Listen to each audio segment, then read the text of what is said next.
आस था हर राह में, आस था हर चाह में, आस था हर भाव में, आस था सद्भाव में। आस था, आस था।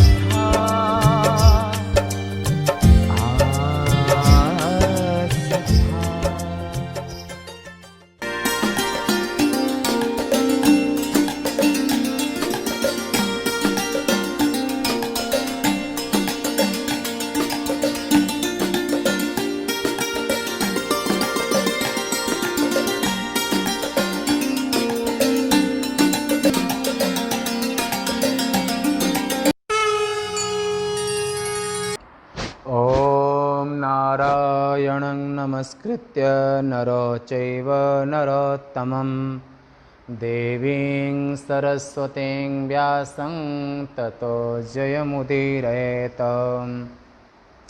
आज सितंबर 2020 रुद्र संहिता के द्वितीय खंड में सती खंड में आप अष्टम अध्याय में श्रवण कर रहे हैं। कल आपने संध्या के पुनीत पावन चरित्र को श्रवण किया। सूत जी कहते हैं, इस प्रकार प्रजापति ब्रह्मा जी के वचनों को सुनकर प्रसन्न होकर नारद जी ने ब्रह्मा जी से पूछा कि हे ब्रह्मन, आप भाग्यवान हैं, बुद्धिमान हैं, विष्णु के शिष्य हैं, शिवजी के भक्त हैं, परतत्व को दिखलाने वाले हैं। आपने शिव भक्ति को बढ़ाने वाली अरुंधति की कथा सुनाई।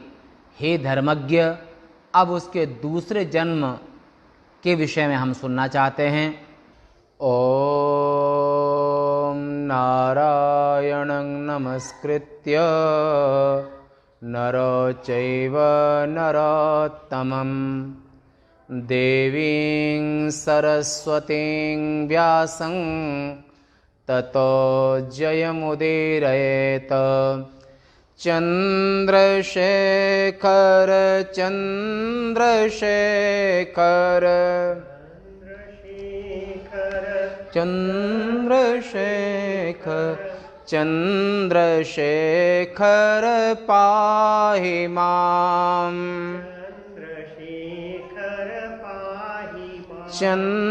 चंद्रशेखर रक्ष माम्। बोलो श्री महाकाल महाराज की। आज 13/9/2020 विक्रम संवत्सर 2077 आश्विनी कृष्ण पक्ष की एकादशी उपनिषद आश्रम उज्जैन से प्रातः काल के सत्र में कुछ व्यवधान होने के नाते से प्रातः काल का कार्य अभी होगा। तो प्रातः काल में जो शिवपुराण का नित्य प्रति विचार रहता है, भगवान महादेव की नित्य नूतन एक अध्याय की जो कथा रहती है, वो उसमें कल तक आपने 8 अध्याय तक का श्रवण किया। रुद्र संहिता के सती खंड में आज 9वें अध्याय में ब्रह्मा जी ने कामदेव को महादेव के पीछे भेजा कि महादेव की अंतःकरण में तुम अनुराग पैदा कर दो। इस भावना को लेकर के अपने प्रिय पुत्र कामदेव, रति और बसंत, इन सब को महादेव के अंतःकरण में, कि महादेव स्वभाव से ही वीतराग हैं, स्वभाव से ही विरागी हैं वो, तो उनके अंदर में अनुराग पैदा कर दो। ऐसे जगत सृष्टा ब्रह्मा ने मन में सोच करके और कामदेव को आदेश दिया था। तो 9वें अध्याय में आप श्रवण करेंगे। ब्रह्मा जी कहते हैं, तस्मिन् गते सानुचरे शिवस्थानं च मन्मथे चरित्रमभवच्चित्रं तक्षुणुष्व मुनीश्वर। गत्वा तत्र महावीरो मन्मथो मोहकारकः स्वप्रभावं तथा नाशो मोहयामास प्राणिनः। जब वह कामदेव अपने अनुचरों के साथ माने बसंत आदि के साथ में अनुचरों के साथ में शिवजी के स्थान पर पहुंचा, तब जो आश्चर्यजनक घटना हुई उसे सुनो नारद। सबको मोहित करने वाले कामदेव ने वहां पहुंचकर अपना प्रभाव फैलाकर सभी प्राणियों को मोहित कर दिया। जब लगी काम शंभु पै गए लता निहारी नवै तरु शाखा संगम करे तालाब तलाये। जब ब्रह्मलोक से ब्रह्मा जी के आदेश को पा करके कामदेव जब भगवान शिव के यहां पर गए तो तालाब और तलैया आपस में मिलने लगे। लता निहार नवै तर शाखा, लता को देख करके वृक्ष संगम करने लगे। रखीन काहू धीर, उस समय पर सबके मन सिज अहय।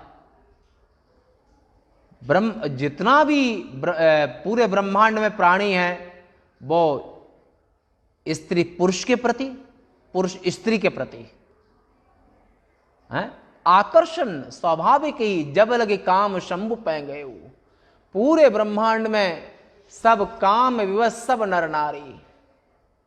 रखीन काहू धीर, जे राखे रघुवीर, ते उबरे ते काल में। भगवान जगन्नाथ भगवान का अनुग्रह जिन पर भक्तों पर है, उन्हीं ने मर्यादा का उल्लंघन नहीं किया। और नहीं तो लता निहार, वृक्ष लताओं से संगम करने लगे, लताओं से मिलने की इच्छा रखने लगे। लताएं वृक्षों से, तालाब छोटी तलैया से, और ऐसे रखीन काहू धीर, सबके मन सिज, सबके मन में एक ही अभिलाषा थी कि मिलन की अभिलाषा। ऐसे कामदेव ने सभी के मनों को व्यथित कर दिया। मनमथ नाम पड़ा जिनका, मनमथ माने हर किसी के मन को मथ डालना। जब ब्रह्मा जी का आदेश पा करके महादेव के पीछे, महादेव के स्थान पर कामदेव गए तो सभी संसार में काम की प्रबलता हो गई। ही एंड सी दोनों एक दूसरे के प्रति आकर्षित होने लगे। सबको मोहित करने वाले कामदेव ने वहां पहुंचकर अपना प्रभाव फैलाकर सभी प्राणियों को मोहित कर दिया। एक भी प्राणी ऐसा नहीं बचा जो कि जिसके अंदर में मिलन की अभिलाषा ना हो। और बसंत ने भी शिवजी को मोहित करने के लिए अपने प्रभाव से सभी वृक्षों को फूलों से युक्त कर दिया। उन्होंने सभी वृक्षों में सुंदर सुंदर किसलय, नव किसलय तरु, वृक्षों में नव किसलय नूतन पत्ते आने लगे। सुगंधित मादकता भरी वायु चलने लगी, सुंदर सुंदर फूल आने लगे। पूरी प्रकृति में बसंत ही बसंत हो गया।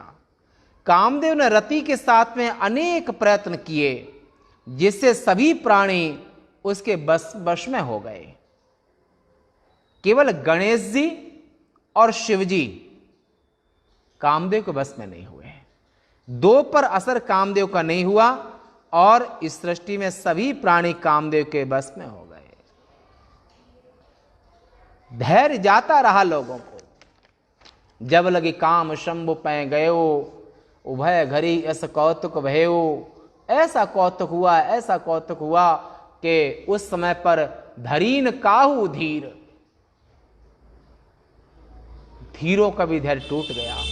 पर उस समय पर भी जे राखे रघुवीर, ब्रह्म सच्चिदानंद का अनुग्रह जिन पर है उन्होंने मर्यादा का उल्लंघन नहीं किया। कामदेव के जब सभी प्रयास व्यर्थ हो गए तब वह घमंड रहित होकर लौटकर अपने स्थान माने ब्रह्मा जी के पास में चला आया। अहंकार रहित तथा उदासीन वह कामदेव अपने पिता ब्रह्मा के चरणों में गदगद स्वर से कहने लगा, हे पितृदेव जगत सृष्टा, योग में तत्पर शिवजी को मोहित कर पाना कठिन है, असंभव जैसा कठिन है। शिवजी को मोहित करने की शक्ति न मुझ में है न और किसी में है। परास्त होकर के कामदेव आया। जो जो प्रयास उपाय किए उन्हें मैं कह रहा हूं, और जब शिवजी समाधि धारण कर अपने आसन पर बैठे उस समय पर शीतल मंद सुगंधित अत्यंत वेगवान वायु बहने लगी थी। बसंत ने पूरा साथ दिया। सबको प्रतिदिन मोहित करने वाले मैंने शिवजी को बड़े प्रयत्न से समाधि से विचलित करने का पूरा प्रयास किया। अपने 5 बाण तथा धनुष को लेकर मैं शिवजी के गणों को मोहित करने लगा। मेरे प्रवेश करने मात्र से सभी प्राणी मेरे वशीभूत हो जाते हैं। जहां भी जाते हैं सभी प्राणी काम विवश, सब नर नारी। ऐसा कोई प्राणी नहीं है जो काम के वशीभूत में न हो जाता हो, किंतु शिवजी और उनके गणों पर मेरा कोई प्रभाव नहीं पड़ा। हे देव, जब शिवजी हिमालय पर्वत पर गए उसी समय पर माने कामदेव रति और बसंत को लेकर कैलाश पहुंचे, हिमालय पर पहुंचे। जब शिवजी सुमेरु पर्वत पर गए, सुमेरु पर्वत की परिक्रमा सूर्य भगवान करते हैं जो कैलाश से भी ऊपर है, और सुमेरु पर्वत के सबसे जो ऊंचा शिखर है और उस पर जो नगर बसा है उस नगर का नाम है ब्रह्मलोक। और सुमेरु पर्वत के जो इर्द गिर्द में, जैसे सुमेरु पर्वत के नीचे के लोक में आप सुमेरु पर्वत की परिक्रमा सूर्य करते हैं, और सुमेरु पर्वत के इर्द गिर्द में और ये स्वर्गादिक लोग बसे हुए हैं। और भी बहुत सारे लोग हैं जो सुमेरु पर्वत के जो पुण्यात्माओं के लोग हैं, उस लोक में रहने वाले जो तपस्वी जन हैं उनकी 36 हजार वर्ष की आयु होती है। ये आप श्रीमद् भागवत महापुराण में भी देख सकते हैं। और उनकी 36 हजार वर्ष तक की आयु तक न उन्हें जरा बुढ़ापा आता है न मृत्यु होती है। स्त्री और पुरुष दोनों किशोर वय युवावस्था में रहते हैं, और जब उनकी 36 वर्ष की आयु पूरे होने लगती है तो लास्ट की वर्ष में उनको एक संतान का जन्म होता है, और 36,000 वर्ष के बाद जो संतान का जन्म होता है उसी समय पर वो पुण्यलोक उनका नष्ट हो जाता है। पुनः तपस्या करने के लिए, पुण्य अर्जन करने के लिए उनको मनुष्य योनि में आना पड़ता है। ऐसे स्वर्ग के ऊपर भी लोक हैं, स्वर्ग के इर्द गिर्द में भी लोक हैं जहां पर एक से पुण्यात्मा जन उन लोकों में निवास करते हैं। वो सब भी सुमेरु पर्वतवासी ही हैं। और सुमेरु पर्वत का जो सबसे ऊंचा शिखर है ऊपर में, उसे ब्रह्मलोक कहते हैं। और क्रम से नीचे की ओर में महार, जना, तपा, सत, ये सब लोकों का वहां पर निर्माण ब्रह्मा जी ने किया है। जब शिवजी सुमेरु पर्वत पर, नाग केसर पर्वत पर तथा कैलाश पर्वत पर गए, तब मैं उनके पीछे पीछे अपने मित्रों के साथ में शिवजी जहां जहां गए मैं हमेशा उनके पीछे पीछे गया। जब शिवजी ने किसी प्रकार समाधि नहीं छोड़ी तब मैंने उनके सामने 2 चक्र बनाए। हे देव, तब हाव भाव जो कल आपने सुना था, मातृशक्ति के दिल में उनके अंतःकरण में 64 कलाएं विशेष होती हैं, जिसमें पुरुष को आकर्षित करने के हाव भाव विशेष रूप में होते हैं। तो ऐसे कामदेव ने, रति ने और बसंत ने मिलकर के और चक्र का निर्माण किया। तब उस चक्र में, चक्र के अंतर ही हाव भाव युक्त भ्रू युगल माने रक्त शुक्र प्रभा मिश्रम, भ्रू युगल माने स्त्री पुरुषात्मक जोड़े। भ्रू युगल ने स्त्री पुरुष के क्रम से अनेक प्रकार के उत्तम भावों को महादेव के सामने हमने प्रकट किया। गणों के सहित नीलकंठ महादेव जी के समीप में उपस्थित मृगों, पक्षियों ने मोहित होकर के अपने भाव हिरण्य ने हिरण के प्रति और हिरण्य हिरणी के प्रति सभी ने हाव भाव अपने सब काम विवश हो गए, पर महादेव के ऊपर मेरा कोई प्रभाव नहीं पड़ा। मोर के जोड़े ने काम भाव से उत्सुक होकर शिवजी के सामने अनेक प्रकार के भाव दिखलाए। हे पिताश्री ब्रह्मदेव, मैं सत्य कहता हूं कि शिवजी को मोहित करने के लिए मैं बाण चलाऊं ऐसा अवसर मुझे कभी नहीं मिला, अतः उन्हें मोहित करने की मेरी शक्ति, हमारे में वो कोई शक्ति नहीं है जिससे मैं महादेव को मोहित कर सकूं, मैंने उनको उनके दिल में स्त्री के प्रति आसक्ति पैदा कर सकूं, ये हमारी हिम्मत नहीं बची अब। हे महाभाग, मैं सत्य सत्य कह रहा हूं, बसंत ने भी उन्हें मोहित करने के लिए जो कर्म किया उसे आप सुनिए। बसंत ने चंपक, केसर, बाल माने हाउवेर, कारंभ माने प्रियांगु फूल का नाम है कारंभ, पाटल, नागकेसर बड़ी सुगंध होती है इसमें भी, पुन्नाग, किंशुक, केवड़ा आदि आदि उत्तम फूलों को बसंत ने कोई कमी नहीं की महादेव को मोहित करने के लिए। मालती, मल्लिका, कुर्बक आदि फूल पत्तियों के समूह को वहां वहां विकसित कर दिया जहां जहां शिवजी निवास करते हैं। बसंत ने शिवजी के आश्रम के समीप स्थित सरोवरों के कमलों को विकसित करा करके माने फूल खिलने लगे, करा करके मलय पवन से उन्हें सुगंधित कर दिया। सभी लताएं अंकुरित एवं पुष्पित होकर के वृक्षों से लिपट गईं। सुगंधित वायु से विकसित वृक्षों के उस पुष्प समूह को प्रण से जिसलिए विमुख हुआ हूं कि मैं अंदर से टूट चुका हूं। कामदेव ने कहा, हे पिता, मैं अंदर से टूट चुका हूं, मैं अब शिवजी को मोहित नहीं कर सकता हूं, उनके अंदर में हम स्त्री का जो आकर्षण है वो नहीं पैदा कर सकते हैं। ऐसा कामदेव ने अपने पिता के सम्मुख ये निवेदन किया। आप बीती बताइए उस कारण को आपसे, और यदि वे समाधि को छोड़कर मुझे देखेंगे तो मैं उनके सामने टिक नहीं सकूंगा। ऐसे शिवजी को कौन मोहित करेगा? अर्थात उनको मोहित करने का सामर्थ्य पूरे ब्रह्मांड में किसी को भी नहीं है। ऐसा कामदेव ने पिता से कहा। जलती हुई अग्नि के सदृश उनकी जो आंखें हैं, तीसरा नेत्र है, वो धधकती हुई आंख के समान, ज्वाला के समान है। उसे डर लगता है हमको। तो जलती हुई अग्नि के सदृश आंख वाले और विकराल जटा राशि को धारण करने वाले और अपने हाथ में त्रिशूल को हमेशा लिए रहते हैं। आग भी उनके आंख से हमेशा आग धधकती, आग की ज्वालाएं निकलती हैं। त्रिशूल हाथ में रहता है। उनके सामने जाने की हिम्मत नहीं बची है। उनका सामना मैं नहीं कर पाऊंगा। त्रिशूलधारी शिवजी के सामने, हे देव, भला कौन टिक सकता है? कोई नहीं टिक सकता है शिवजी के सामने। तब जगत सृष्टा ब्रह्मा ने कहा, हे कामदेव, तुम्हारी इस बात को सुनकर मैं कुछ कहना चाहता,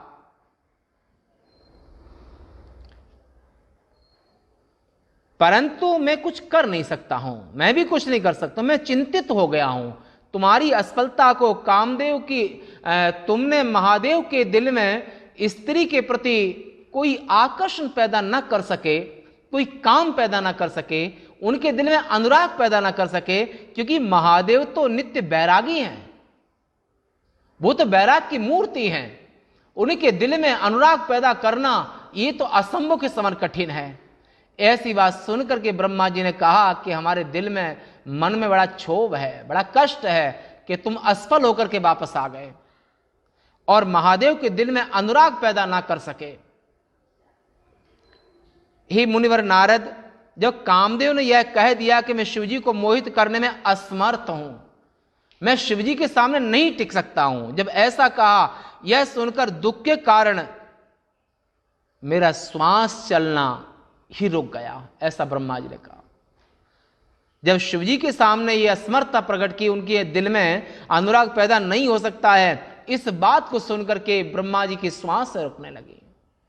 उसके बाद मेरे ब्रह्मा जी कहते हैं, हे नारद, उसके बाद मेरे श्वास से अनेक रूपों वाले जो हमारी उनके ये कामदेव की असफलता को देखकर हमारी श्वास धीमी पड़ गई, उस क्योंकि महादेव के दिल में अनुराग कैसे पैदा होगा, और उनके दिल में अनुराग पैदा कोई कर नहीं सकता है, ऐसे श्वास रुकने लगी। तो हमारी जो रुकती हुई श्वास से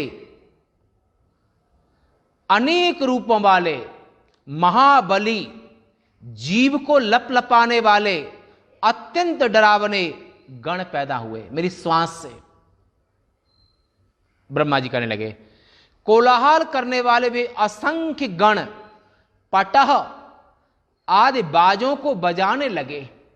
ये ब्रह्मा जी के श्वास से गण पैदा हुए हैं। मेरी श्वास से उत्पन्न वे गण मेरे सामने खड़े होकर मारो काटो कहने लगे। जब वे गण मुझे मारने काटने के लिए तत्पर हो गए, तब कामदेव ब्रह्मा जी से कहने लगे। कामदेव उन गणों को रोककर उन गणों के सामने मुझसे कहने लगा। कामदेव ने ब्रह्मा जी नारद जी से कहते हैं, नारद, तब हमारे पुत्र कामदेव ने हमसे इस तरह से कहा। कामदेव ने, हे देव, हे पितृदेव, हे प्रजाओं के स्वामी, संपूर्ण सृष्टि के आप प्रवर्तक हैं, सृष्टिकर्ता हैं, प्रवर्तक हैं। आपने सबको बनाया है। ये विकराल तथा भयंकर वीर ये कौन है? ये आपने किनको बना दिया? तब ब्रह्मा जी ने कहा कामदेव से, नहीं, कामदेव ने ब्रह्मा जी से भी बात पूरी नहीं हुई है, अभी कामदेव ही ब्रह्मा जी से बोल रहे हैं। तो किंकरमेति करिष्यन्ते कुत्र स्थास्यन्ति वा विधे किन्नामधेया एते तद्वत् तत्र नियोजय। कामदेव ने कहा, इन्हें देव, हे पितृदेव, इनको कैसे आपने, ये कौन है, आपने कैसे पैदा कर दिया, ये क्या करेंगे, कहाँ रहेंगे, बतलाइए हमको, और इनका क्या नाम है, इन्हें काम में लगाइए, इन्हें इनका काम सौंपकर, इनका नाम रखकर और इनके निवास की व्यवस्था कर।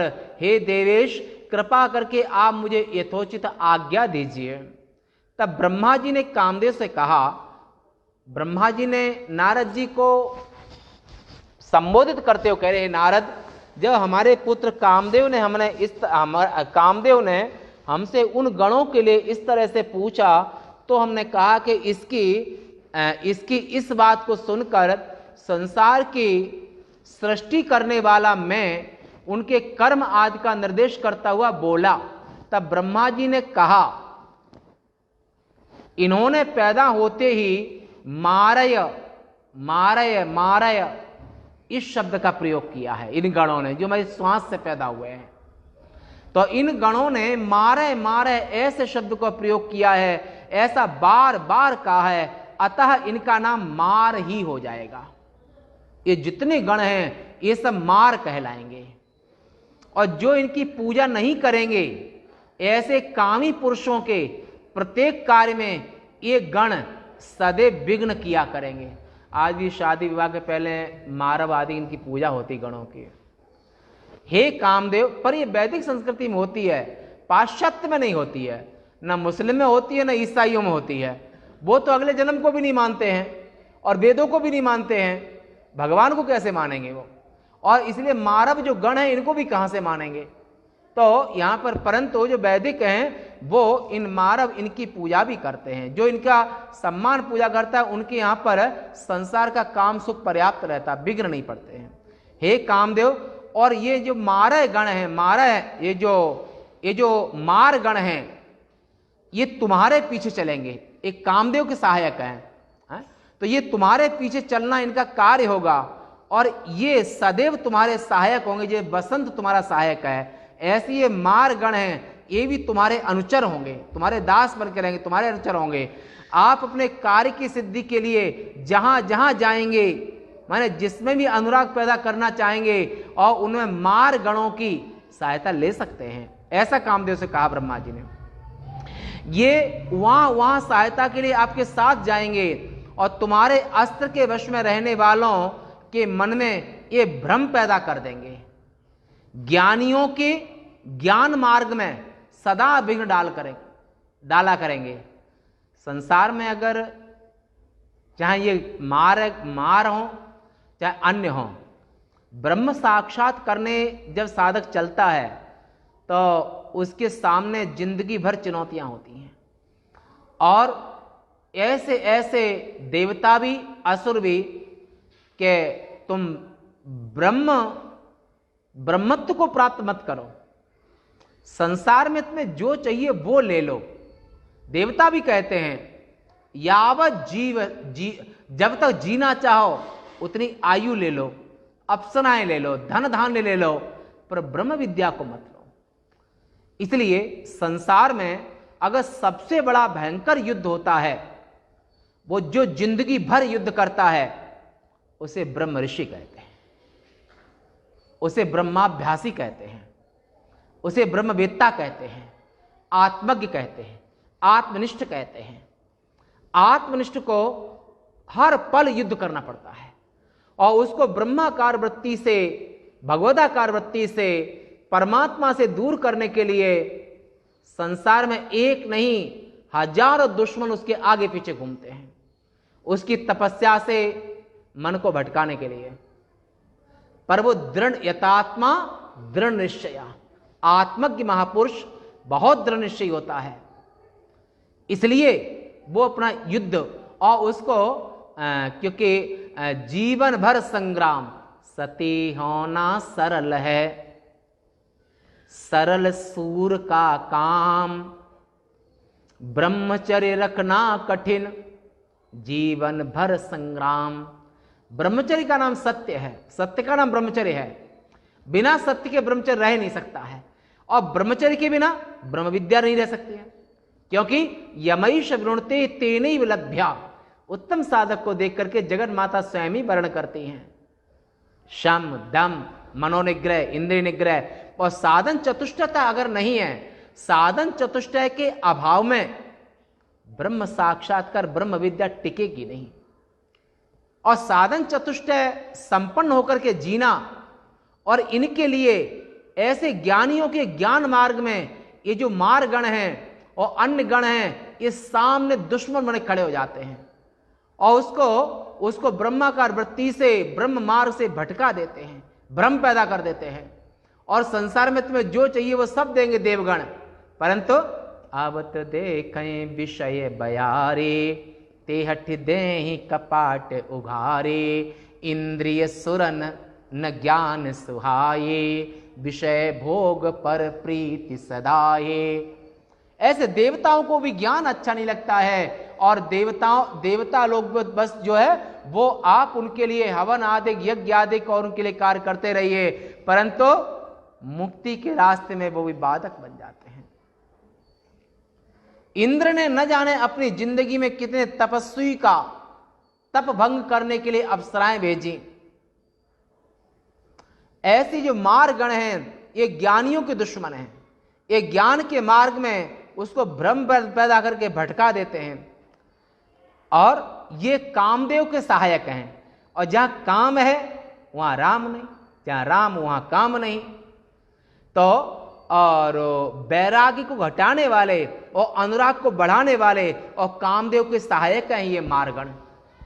ब्रह्मा जी ने कहा, हे मुनिवर नारद, मेरे इन वचनों को सुनकर रति के साथ वह कामदेव कुछ प्रसन्न हुआ, खुश हुआ कि उनको सहायक मिल गए।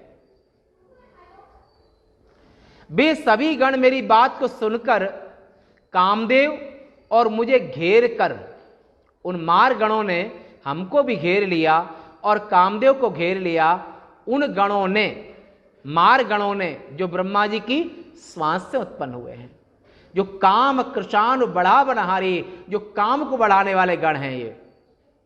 उन्होंने, ब्रह्मा जी कहते हैं, हमको भी घेर लिया, कामदेव रति इनको भी घेर लिया, और अपनी इच्छा के अनुसार स्वाभाविक रूप में वहां पर वे सभी मारगण बैठ गए हमको घेर करके। उसके बाद ब्रह्मा जी ने प्रेम पूर्वक कामदेव से कहा कि तुम मेरी आज्ञा से इनको साथ लेकर पुनः कैलाश जाओ, पुनः शिवजी के पास जाओ, और शिवजी को मोहित करने के लिए पूरा प्रयास करो, ये गण तुम्हारा साथ देंगे। तुम मारगणों के साथ मन लगाकर ऐसा प्रयत्न करो जिससे कि शिवजी के मन में स्त्री प्राप्ति की इच्छा उत्पन्न हो जाए। इतना काम करना है तुमको। हे नारद, यह वचन सुनकर कुछ गौरव का अनुभव कर, नम्रता से प्रणाम कर मुझसे कामदेव जो हमारा पुत्र है वो फिर से बोला।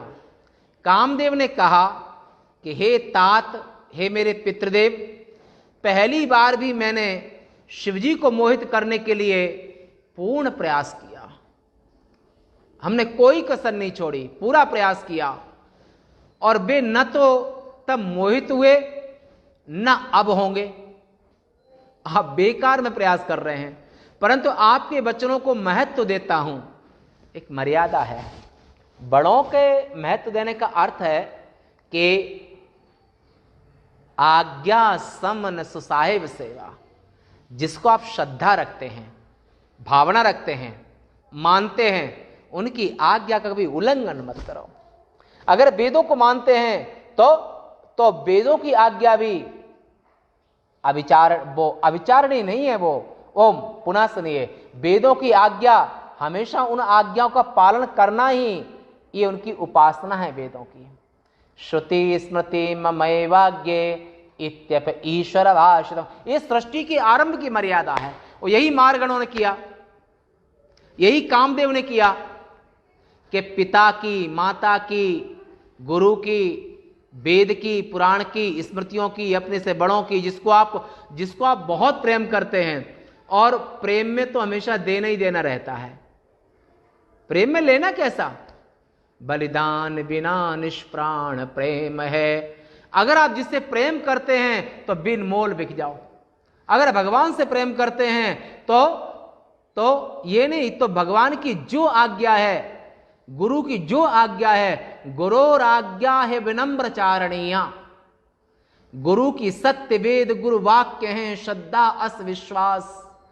वेद की, गुरु की और ईश्वर की और अपने स्वजन, माता पिता, जो तुम्हारे नित्य हितैषी हैं, इनकी आज्ञा पालन करना ही उनका सम्मान है, उनकी सेवा है, मर्यादा का पालन है। ऐसे उनके पुत्र जो ब्रह्मा के पुत्र कामदेव, और इन्होंने अपने पिता की आज्ञा मान करके और वहां से वो परंतु अपने वचनों को महत्व देता हुआ, माने अपने पिता ब्रह्मदेव की वचनों को महत्व देता हुआ कि ब्रह्मा जी पुनः इसको भेज रहे हैं, और कामदेव उनके वचनों को महत्व देता हुआ और पराजित होकर के, घमंड चूर होकर फिर भी शिव को मोहित करने के लिए कामदेव चल दिया। और आज्ञा से मार गणों को तथा अपनी पत्नी माने रति को लेकर मैं फिर भी वहां जाऊंगा, ऐसे अपने पिता से कहा। पितहि प्रमोद चरित सुन जासो। वो पिता धन्य होता है जो जिसके पुत्र यशस्वी, कीर्तिवान और महान होते हैं। और पिता के यश कीर्ति, पुनः सुनिए, पुत्र के उत्तम आदर्श, उत्तम मर्यादा, उत्तम चरित्र और उत्तम धर्म का पालन, ऐसे धर्मात्मा पुत्र के यश को सुन करके पिता के दिल में बहुत खुशी होती है। पिता है प्रमोद चरित सुन जासु। अरे जो आपकी आज्ञा मानेगा तो आपके दिल में भी खुशी होगी, चाहे देवता हो या असुर हो, क्योंकि सृष्टि का नियम है कि आज्ञा समन साहिब सेवा। वेद भगवान कहते हैं सत्यम वद धर्मं चर, सत्य बोलो, धर्म का आचरण करो, धर्म का आचरण करो, और स्वाध्यायात मां प्रमाद, स्वाध्याय से कभी प्रमाद नहीं करना चाहिए। ये कृष्ण यजुर्वेदी 33 श्रुति की आज्ञा है। मातृदेवो भव, पितृदेवो भव, आचार्य देवो भव, अतिथि देवो भव, ये भी 33 श्रुति में आया है। तो जो वेद की आज्ञा पालन करते हैं तो धर्मो रक्षते रक्षिता आप, और जो वेद में सत्य है उसी को लोक व्यवहार में धर्म कहते हैं। जो सत्य का पालन करता है तो उसे आप कहते हैं कि धर्म का पालन करता है। तो ऐसे यहां पर कामदेव ने मार गणों को साथ में लेकर के, अपनी पत्नी रति को साथ में लेकर के, बसंत को साथ में लेकर के और वहां चल दिए जहां पर महादेव विराजमान हैं। हे देव, माने ब्रह्मा जी के लिए, मेरे मन में यह निश्चय है कि मैं उन्हें तो मोहित नहीं कर पाऊं। कामदेव ने अपने पिता ब्रह्मा जी से कहा कि मेरे अंतरात्मा टूट चुकी है, मैं शिवजी को मोहित नहीं कर पाऊंगा। शिवजी के दिल में वो स्वभाव से वीतराग हैं, वे स्वभाव से वैरागी हैं, उनके दिल में हम अनुराग पैदा नहीं कर सकते हैं। ऐसा अपने पिता ब्रह्मा जी से कामदेव ने प्रार्थना करी और इतनी प्रार्थना करने के बावजूद भी कामदेव ने कहा, आप मेरे पिता हैं, मेरे जनक हैं, मैं आपकी आज्ञा का सम्मान करता हूं, आपकी आज्ञा मान करके मैं पुनः प्रयास करता हूं। पर मुझे शंका है, कामदेव ने कहा, मुझे शंका है कि कहीं वे मेरे शरीर को भस्म न कर दें। ऐसा अंदर से कामदेव डर भी रहा है। हे मुनिवर नारद, यह कहकर कामदेव बसंत तथा रति को साथ में लेकर भयभीत होकर के और मार गणों के साथ शिवजी के स्थान को गया। कामदेव तथा बसंत ने पहले की भांति बहुत प्रकार से बुद्धिपूर्वक अपना प्रभाव दिखलाया। मार गणों ने भी बहुत प्रकार के उपाय किए शिवजी को मोहित करने के लिए, माने शिवजी के दिल में स्त्री के प्रति प्रेम पैदा करने के लिए, माने अनुराग पैदा करने के लिए मार गणों ने बहुत प्रकार से उपाय किए, किंतु परमात्मा शिवजी मोहित नहीं हुए। बसंत ने, रति ने, कामदेव ने, मार गणों ने पूरी अपनी शक्ति लगा दी, फिर भी महादेव को वो मोहित न कर पाए, महादेव के दिल में अनुराग न पैदा कर पाए और कामदेव लौट करके पुनः मेरे पास चला आया। ब्रह्मा जी ने नारद जी से कहा, हे नारद, वो कामदेव पुनः परास्त होकर के और फिर हमारे पास चला आया। मारगण भी घमंड से रहित और निराश होकर के मेरे सामने आए। प्रसन्नता से रहित कामदेव, बसंत, मारगण, रति मेरे सामने बैठकर प्रणाम कर मुझसे ऐसे कहने लगे, हे तात ब्रह्मदेव, हे मेरे पिता, हमने पहले से भी अधिक प्रयत्न उन्हें मोहित करने के लिए किए, किंतु वे ध्यान में लगे हुए थे, अतः वे थोड़े भी मोहित नहीं हुए। उनके मन में कोई विकार पैदा नहीं हुआ, थोड़े भी मोहित नहीं हुए। दयालु शिवजी ने मेरे शरीर को भी, शिवजी ने मेरा शरीर भी मेरे पहले पुष्प के कारण, पहले पुष्पों कारण नहीं जलाया, क्योंकि वे प्रभु निर्विकारी है। महादेव के अंदर विकार नहीं पैदा हो सकता है, वे प्रभु निर्विकारी हैं। हे ब्रह्मा जी, यदि आपकी इच्छा है कि शिवजी स्त्री को ग्रहण करें तो अहंकार रहित होकर के दूसरा कोई उपाय बताइए। उनके दिल में अनुराग पैदा नहीं हो सकता है। नाम रूप माया की दुनिया, माया के प्रति उनका आकर्षण कभी हो नहीं सकता है। वो नमामीशमीशान निर्वाण रूपम विभुम व्यापकं ब्रह्म वेदस्वरूपम निजं निर्गुणं निर्विकल्पं निरीहं चिदाकाशमाकाश वासं भजेयम। वे नाथ हैं, वे अधिष्ठान स्वरूप हैं, वे सच्चिदानंद स्वरूप हैं, कल्पित है। वो माया की कोई भी चमक दमक और ये नाम रूप जो माया और माया का कार्य है, वो उनमें कोई भी, उसके प्रति उनके दिल में कोई आकर्षण नहीं हो सकता है। अहंकार रहित होकर के उपाय दूसरा कोई बताइए, यह मेरा विचार है। कामदेव ने ब्रह्मा जी से ऐसा कहा।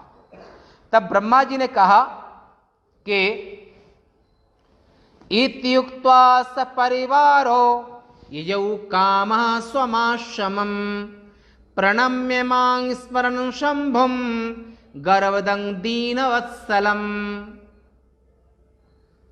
ऐसा कहकर कामदेव मुझे प्रणाम कर और गर्व को देने वाले दीनवत्सल शिवजी का स्मरण करते हुए अपने आश्रम को चला गया। कामदेव प्रणाम करके आज चला गया। आज यहीं तक ये कथा रहेगी और शिव पुराण में काम प्रभाव मार गणोत्पत्ति वर्ण नामक 9वां अध्याय आपने सुना। कल पुनः विचार करेंगे। पूर्णमदः पूर्णमिदं पूर्णात् पूर्णमुदच्यते पूर्णस्य पूर्णमादाय पूर्णमेवावशिष्यते। ओम शांति शांति शांति। शंकरं शंकराचार्यं केशवं बादरायणं सूत्रभाष्य कृतौ वंदे भगवन्तौ पुनः पुनः। ईश्वर गुरुरात्मेति मूर्तिभेद विभागिने व्योमवद्व्याप्तदेहाय दक्षिणामूर्तये नमः। ओम शांति शांति शांति। बोल सत्य सनातन धर्म के सभी संत हरिभक्तन के, गीता गंगा मात के, श्री वेद व्यास जी महाराज के। नमः पार्वती पतये हर हर महादेव।